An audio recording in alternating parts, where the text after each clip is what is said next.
The Knicks are looking scary. They are currently looking like a much better team since the OG Anunoby trade took place in late December. In that trade, the Knicks acquired OG Anunoby, Precious Achiuwa and Malachi Flynn in exchange for RJ Barrett, Emmanuel Quickley and a 2024 second round pick. As a result, New York got their defensive wing that can space the floor in OG and a backup big in Achiuwa. On the other hand, Toronto got promising young pieces to build around alongside Scottie Barnes in the next couple of seasons. That way, the Knicks are solidifying their core and increasing their chances of making a deep playoff run and potentially being a contender. So I would say it's a win-win trade for both teams. However, we are going to talk about the new look Knicks and more specifically OG's impact on the Knicks both defensively and offensively. Post-trade, the Knicks are 8-2, increasing their win record from 17-15 to 25-17, which shows a lot of promise for the rest of the season. They have only allowed 101 points on average since the trade, which makes them the best defensive team in terms of points allowed by an opponent per game in the last 10 games. OG Anunoby is one of the best defensive wings in the NBA who can pretty much guard every position and who can stretch the floor. That's very important. He's shooting 51% from the field and 42% from 3 as a Knick and averages 5 rebounds. Needless to say that OG provides better rebounding than RJ and IQ, and that he seems to be a perfect fit on this team. You can see him securing the rebound on this play after Anthony Edwards misses the layup. He's successful at boxing out Rudy Gobert, one of the best rebounders in the league, and that's the type of play in which Barrett or Quickley would have most likely given up an offensive rebound. He's such a talented defender. OG's been averaging 1 steal as a Knick. Here, he's able to read the pass to Coulibaly in the paint and steal the ball away, leading to a bucket in transition for the Knicks. I really like this next play where OG is guarding Jeremy Grant. Scoot Henderson is going to set a screen for Grant, who's going for a backdoor cut, but OG is aware of it, and instead of following him from behind, he instead positions himself in the passing lane where he's able to read the pass and get a great interception. On this play, he gets his hand on an alley-oop pass to Gobert, and even though he leaves Naz Reid open in the corner, he knows that Gobert is going to finish at the rim, as he can't pass the ball to Alexander Walker because Brunson is in the passing lane, and he doesn't see Naz Reid. The Knicks are looking much better defensively, as OG can guard 1 through 5, meaning that they can fully rely on him to guard the opposing team's star. Barrett or Grimes were usually handed that task, so the Knicks have taken a significant step forward, defensively speaking.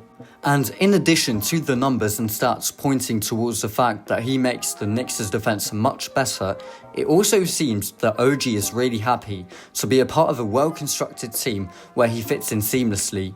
The Knicks are a defensive team, they play hard, and OG fits that mindset perfectly.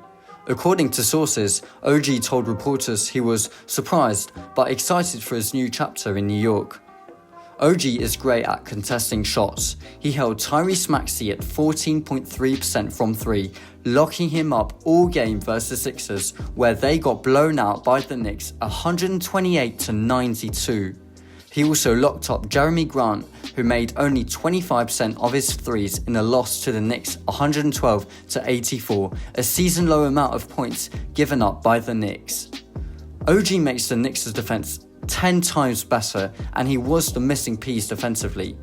However, OG isn't just a defender, he's also a great third option offensively behind Jalen Brunson and Julius Randle. And although he's had a couple of games where he scored less than 10 points, in fact he only had 7 of these games, he can step up if needed offensively. OG provides spacing for New York. He's a deadly shooter in the corners from 3. In fact, he's made almost 60% of his corner threes so far as a Knick on 25 attempts. Also, he's averaging 87% at the rim, and that's because if you watch Knicks games closely, you'll see that OG is a great cutter and that a lot of his shots at the rim are wide open. One example of him cutting to the basket is this play. You see OG in the corner being guarded by Anthony Edwards. DiVincenzo is going to go baseline, and with Edwards not paying attention to OG, he's going to cut to the basket where DiVincenzo passes the ball to him for an easy dunk. Another interesting fact about OG's shot selection is that 83% of his shots are either at the rim or from three, meaning he almost never shoots the ball from mid-range, as Brunson and Randall are often the ones attacking that area and they can kick the ball out to OG in the corner if they can't get a shot up, as he provides spacing. 55% of Brunson's shots come from mid-range or in the paint, and 46.4% of Randall's shots come from these same areas. So having a player like OG who can stretch the floor and make corner threes at such a high rate is a huge benefit for the Knicks. If you compare Barrett's efficiency on corner threes, he's actually shooting the ball really well, as he's making almost 45% of his shots from that spot. However, OG Anunoby shoots the ball better from the corner and at a much higher rate, and RJ Barrett unfortunately is often inconsistent, and you can't really tell whether he'll have 4 points or 25 points in a game. So although OG shoots the ball 5.3% better than RJ on corner threes, which is still a huge difference, OG is the safer bet, and he can also provide defensively, so I understand why the Knicks made the trade. As I said, they were looking for a two-way wing who can stretch the floor. With that being said, I think OG Anunoby is a really good fit on the Knicks, and maybe, just maybe, the media will appreciate them a bit more.